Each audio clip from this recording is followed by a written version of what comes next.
Doctor বসিয়ে রেখে ঘরে গেছে খাওয়া দাওয়া করতে হবে। হ্যালো বন্ধুরা, কেমন আছো তোমরা সব? নিশ্চয়ই ভালো আছো। আমি স্মাইল উইথের সময় চলে এসেছি আবার একটা নতুন দিনের নতুন ঝকঝকে তকতকে ব্লগ নিয়ে। তো এই ভিডিওটা কিন্তু বুধবার, আর আমার মা বুধবার বিকালবেলা থেকে আর কি ভিডিওটা শুরু করেছি। মা হলো গুল্লুকে চাউমিন করে দিয়েছে।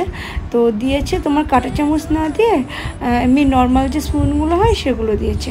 আর এদিকে আমার ছেলের আগের দিন দুটো চপস্টিক নিয়ে এসেছিলো ওর বাবা, তো সেটা হলো আমার শাশুড়ি আবার ফেলে দিয়েছে, ভেবেছে কি না কি তার জন্য ফেলে দিয়েছে, তার জন্য ওর মন খারাপ ছিল। আর এখানে সবাই বসে সন্ধ্যের সময় আর কি চাউমিন খাওয়া দাওয়া করছে। তো নেক্সট ডে বৃহস্পতিবার, লক্ষ্মীবার। তো সকাল সকাল আমার তো তোমরা সবাই জানো যে আমার ভিডিও মানে রান্নাঘর থেকেই ভিডিওটা আর কি শুরু করি। একই মানে ঘুমের থেকে উঠেই চা বসানো, তার সাথে ভাত বসানো, মানে ভাতের জল বসিয়ে দেওয়া, এই হলো আমার ম্যাক্সিমাম ভিডিওতেই থাকে। তো কি করব বলো, মানে যেটা আমার মর্নিংয়ের আর কি রুটিন থাকে, তো সেটাই আমি তোমাদের সাথে শেয়ার করার চেষ্টা করি। আর এদিকে দেখো চাটা আমার হয়ে গেছিলো, আর আমার মা মানে আর দুই মায়ের জন্য বেড়ে নিয়েছিলাম। আর প্রথমে যখন ফার্স্ট রাউন্ডে আর কি চা করেছিলাম তখন বাবার আর শান্তনাকে দিয়ে দিয়েছিলাম। আর এদিকে ও শান্তনা আমার কচু পাতাগুলো ভালো করে বেচে দিচ্ছে, আর এগুলো আমি ধুয়ে নুন দিয়ে সিদ্ধ বসিয়ে দিয়েছি। আর আমি না বুঝতে পারিনি, কচু পাতাগুলো মনের আনন্দে হাত উল্টে পাল্টে ধুয়েছি, আর হাতের উপরটা আমার সেই চিরবির করছে। তো আমি নুন আর একটুখানি তোমার লেবু দিয়ে ভালো করে ঘষে ঘষে হাতটা ধুয়ে নিলাম। কি গরম পড়েছে রে ভাই, ডুঙ্গার গাড়ি এসে ওই তো ওখানে রয়েছে। আর এদিকে আমি কচু পাতা আর কি বাটবো বলে তো তাড়াহুড়ো করে বসিয়েও দিয়েছি, কারণ আমি বৃহস্পতিবার ও একটু তাড়াতাড়ি দোকানে যায়, কিন্তু হেভি টিকটিকে যেতে যেতে সেই মানে 11টা বাজিয়ে দেয়। তো যাই হোক, এই রেসিপিটা আমার শর্টসে দেওয়া আছে, তোমরা পারলে গিয়ে দেখে নিও।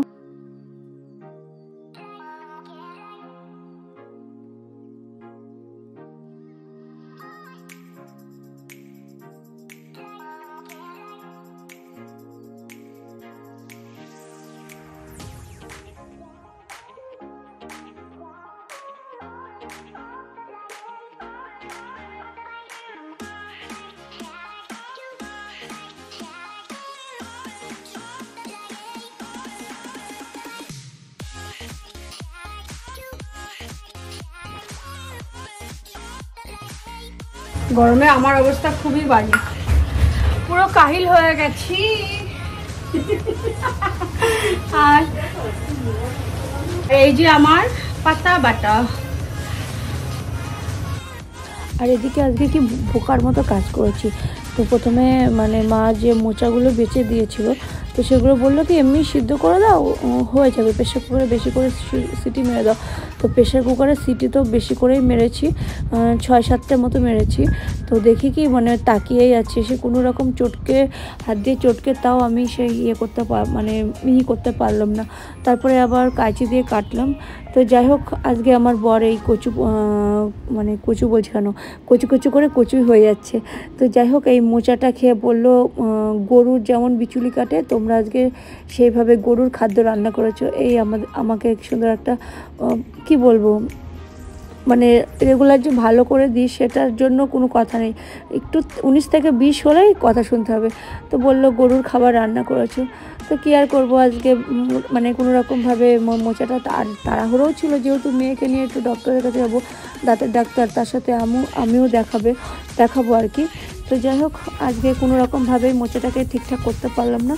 তো এইভাবেই আর কি রান্নাবান্না করে নিয়ে ভেবেছিলাম তোমাদের সাথে শেয়ার করব। তো মানে মোচাটা কাটাকুটিটা যেহেতু ঠিকঠাক হয়নি, তার জন্য ঠিকঠাক করে শেয়ার করলাম না। আর এদিকে ছেলে আমার ঘুম থেকে উঠে নিয়ে তখন বাজে তোমার 9:30 মতো বাজে। তো ছেলে উঠে নিয়ে বলছে যে ম্যাগি করে দাও মা, আজকে আমি ম্যাগি খাবো। তো ওর জন্য ম্যাগি করেছিলাম, আর করেছিলাম তোমার চিংড়ি মাছের আলু পটল দিয়ে ঝোল। তো যা গরম পড়েছে, গরমে পুরো শেষ হয়ে গেলাম। আজ আবার দাঁতের ডাক্তার আছে, তো দাঁতের ডাক্তারের কাছে যেতে হবে, যার জন্য তাড়াহুড়ো করে রান্না করছি। হয়ে গেছে তো খাওয়ানো, বললাম জলটা। তো আবার অনেকক্ষণ পরেই তোমাদের সামনে এলাম।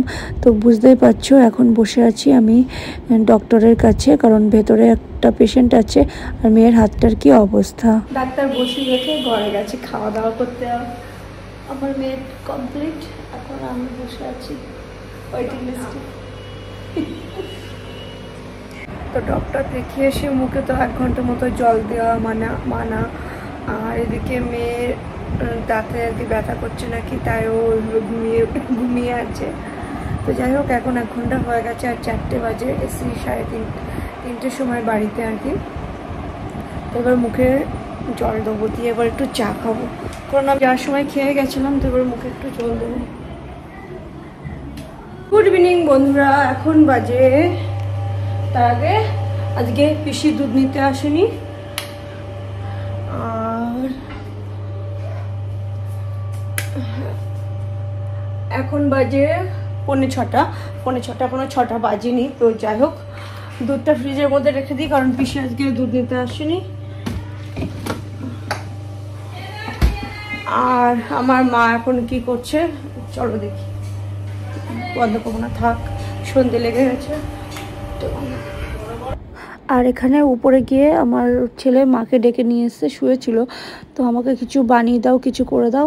তো মা এসে দেখি যে উঠে দেখি আর কি পিঠে বানাচ্ছে। তো মা মালপোয়া বানিয়েছিল।